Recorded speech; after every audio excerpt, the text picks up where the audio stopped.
కష్టపడు. కష్టపడి పని చేయి. నీ గమ్యం వైపు వెళ్ళు.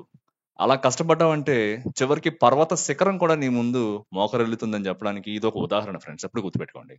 ఇదేదో ఏంటి టాపిక్ రిలేటెడ్‌గా లేదు. ఐటీ జాబ్సా లేకపోతే సాఫ్ట్‌వేర్ జాబ్స్ అని చెప్పి అనుకుని దీన్నైతే స్కిప్ చేయొద్దు. ఒకసారి నేను చెప్పేది వినండి. ఈరోజు పొద్దున్న నేను యూట్యూబ్ స్క్రోల్ చేస్తూ ఉంటే బీబీసీ ఛానెల్‌లో ఒక వ్యక్తి ఇంటర్వ్యూ అయితే వచ్చిందనమాట. ఆయన పేరు గొల్లె ప్రవీణ్ కుమార్. ఆయన మంచిర్యాల జిల్లా, తెలంగాణకు సంబంధించిన వ్యక్తి. ఆయన గత 10 ఏళ్లుగా ఉస్మానియా యూనివర్సిటీలో వాచ్‌మెన్‌గా పనిచేస్తూ 3 ప్రభుత్వ ఉద్యోగాలైతే సంపాదించారాయన.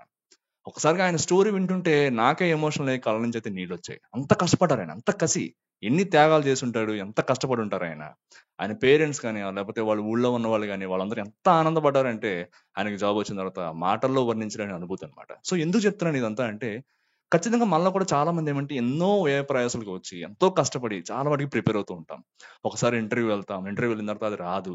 లేకపోతే రిజల్ట్స్ రావు. లేకపోతే మల్టిపుల్ టైమ్స్ ఇంటర్వ్యూలో ఫెయిల్ అవుతూ ఉంటాం. మనకైతే రిజెక్షన్ అనేది ఫెయిల్ అవుతూ ఉంటుంది. ఎన్ని కష్టాలు వచ్చినా సరే మళ్ళీ మనమైతే ట్రై చేస్తూనే ఉంటాం. మనం అనుకుంది సాధించేంత వరకు. సో, ఎవరైతే ఆ విధంగా సాధించాలి, నేను ఖచ్చితంగా ఒక మంచి ఉద్యోగం తెచ్చుకోవాలి. ఒక మంచి సాఫ్ట్‌వేర్ ఉద్యోగం తెచ్చుకోవాలి. లేకపోతే సాఫ్ట్‌వేర్ జాబ్ అనే కాదు. ఏ జాబ్ తెచ్చుకోవాలన్నా సరే ఎవరైతే నిజంగా అహర్నిశలు కూడా శ్రమిస్తూ ఇంట్లో ఉన్న బాధ్యతలన్నీ కూడా పక్కన పెట్టేసి, లేదు నేను ఎంతో కొంత ప్రొవైడ్ చేయాలి, ఎంతో కొంత కాంట్రిబ్యూట్ చేయాలి నా ఫ్యామిలీకి అని చెప్పి ఎవరైతే నిజంగా ట్రై చేస్తున్నారో వాళ్ళందరికీ కూడా హ్యాట్స్ ఆఫ్ ఫ్రెండ్స్. ఈ వీడియో అయితే వాళ్ళందరికీ నేనైతే అంకితం చేస్తున్నాను అనమాట. ఎందుకంటే ఒక పని చేయాలి, లేకపోతే ఒక ఉద్యోగం సాధించాలి, లేకపోతే నేను అనుకున్న లక్ష్యంలో నేనైతే విజయం సాధించాలనడం అనేది చాలా కష్టంతో కూడుకున్న పని ఏదన్నా సరే.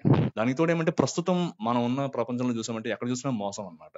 ఏదో మీకు ఇలాగా ఇంత డబ్బులు కట్టేసేయండి మీకైతే ఉద్యోగాలు ఇప్పించేస్తాం, ఇంత చేసేసేయండి మీకు ఉద్యోగాలు ఇప్పించేస్తాం అని చెప్పేవాళ్ళు తప్పితే మీరు కష్టపడండి. కష్టపడితే ఖచ్చితంగా విజయం అయితే మీ వైపు వస్తుంది. మీరు టైం పెట్టండి. డైలీ హార్డ్ వర్క్ చేయండి. కొన్ని నెలలు లేకపోతే సంవత్సరం, ఎన్ని సంవత్సరాలైనా సరే మీరైతే దాని గురించి ట్రై చేయండి. మీకైతే ఉద్యోగం వస్తుంది.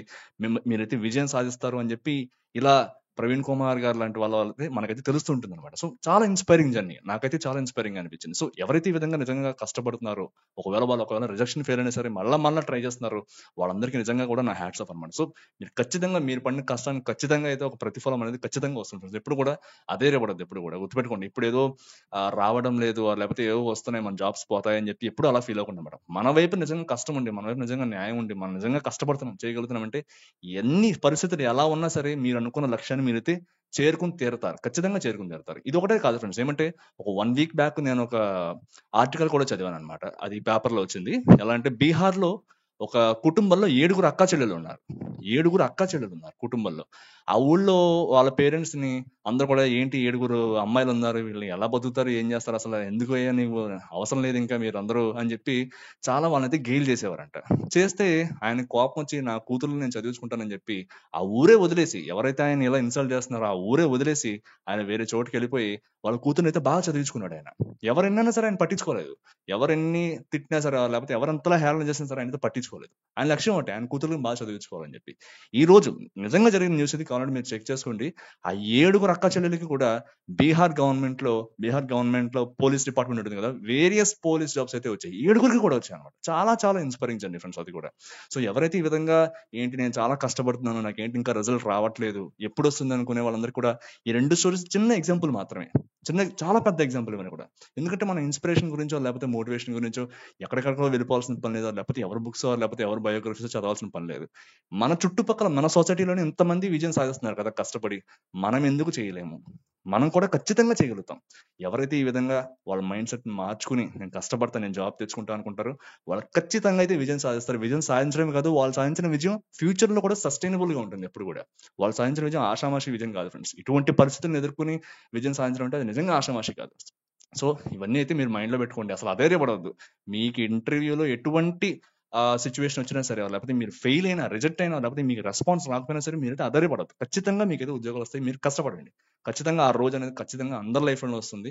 సో, ఈ 2 ఎందుకు చెప్తున్నానంటే ఇది ఓన్లీ ఏదో ఇన్స్పిరేషన్ గా చెప్పాలో లేకపోతే మనకు అసలు రిలవెంట్ కాదు కదా, గవర్నమెంట్ జాబ్స్ కాదు కదా మనం డిస్కస్ చేసుకునేది అని చెప్పి నేనైతే అనుకోవట్లేదు. అందరికీ ఉపయోగపడాల్సిన విషయం అని చెప్పి, అందరికీ తెలియాలని చెప్పి, సో ఎవరికైతే తెలియదో వాళ్ళకైతే తెలియాలని చెప్పి ఇదైతే చేస్తున్నాం అనమాట. సో, ఖచ్చితంగా మీరు అనుకున్న, మీరు సపోజ్ ఒక ఫీల్డ్ లో వెళ్ళాలనుకుంటున్నారు, డెవలప్మెంట్ నేర్చుకోవాలనుకుంటున్నారు, లేకపోతే టెస్టింగ్ నేర్చుకోవాలనుకుంటున్నారు, డెవాప్స్ నేర్చుకోవాలనుకుంటున్నారు, ఏది నేర్చుకుందామన్నా సరే మీరైతే 100% ఎఫర్ట్ పెట్టండి. ఖచ్చితంగా మీరైతే వన్ డే మీరు ఖచ్చితంగా అయితే సక్సెస్ అనేది సాధిస్తారు ఫ్రెండ్స్. ఎప్పుడు గుర్తుపెట్టుకోండి. సో మీరు ఇటువంటి సక్సెస్ సాధిస్తారని చెప్పి నేను ఎప్పుడు అనుకుంటూనే ఉంటాను. మీకు ఏ విధంగా ఎప్పుడైనా సహాయపడాలన్నా సరే నా వంతు ప్రయత్నం నేను చేస్తూ ఉంటాను. సో ఐ థింక్ ఈ వీడియో కొద్ది మంది కన్నా సరే ఇన్స్పిరేషన్ గా ఉందని నేను అనుకుంటున్నాను. వాళ్ళ స్టోరీస్ కూడా ఒకసారి చూడండి మీరే అవైలబుల్ గా ఉంటే. So I think and will meet up in the next video. Thank you very much friends. Bye.